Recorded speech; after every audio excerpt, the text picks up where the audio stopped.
হাওড়ায় অবস্থিত এই সরস্বতী মন্দিরটি বাংলার প্রথম সরস্বতী মন্দির।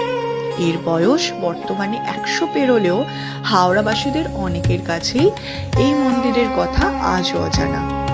শোনা যায় জনৈক উমেশচন্দ্র দাস রাজস্থানের জয়পুর থেকে এই মূর্তি আনিয়ে বাড়িতে প্রতিষ্ঠা করতে উদ্যোগী হয়েছিলেন। তবে মনোবাসনা বাস্তবায়িত হওয়ার আগেই তিনি প্রয়াত হন। তার মৃত্যুর বছর 10 পরে তার পুত্র 1923 সালের জুন মাসে মন্দিরটি প্রতিষ্ঠা করেন।